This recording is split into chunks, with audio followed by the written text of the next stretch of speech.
Баршаңызға сәлем, сіздермен бірге Гүлфия Ерболқызы. Бүгін минералды сумен ұннан бар жоғы 20 минут алатын өте дәмді рогалики дайындаймыз. Қонақ келе жатқанда балаларыңызға, отбасыңызға тез-тез дайындап жіберсеңіздер, барлығы сізді мақтайтын болады. Енді ұнды қажетті мөлшерде електен өткізіп ыдысқа саламыз.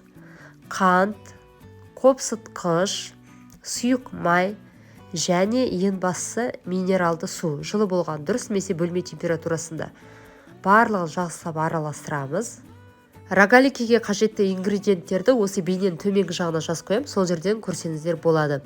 Силиконды күрекшемен жақсылап араластырамын, содан кейін қолмен қамыр елеймін.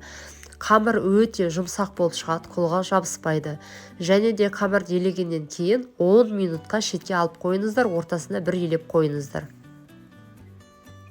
Мына қамыр дайын, шетке алып қоям.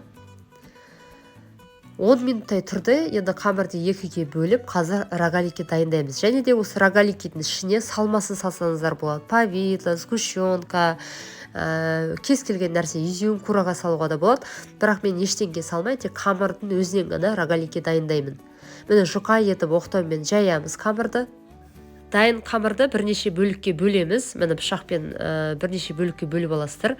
Мен рогаликиді кішірек етіп дайындаймын, маған солай ұнайды.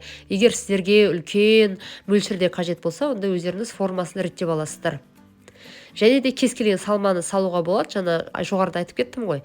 Мен салмасы дайындап жатырмын.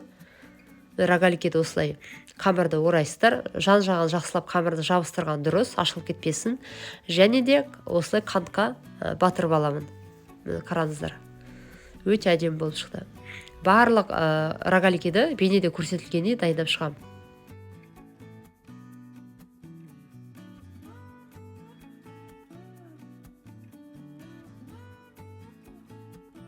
Құрметті көрермендер, осы YouTube каналымда көптеген рецептілермен бөлсем, міндетті түрде тіркелуді ұмытпаңыздар.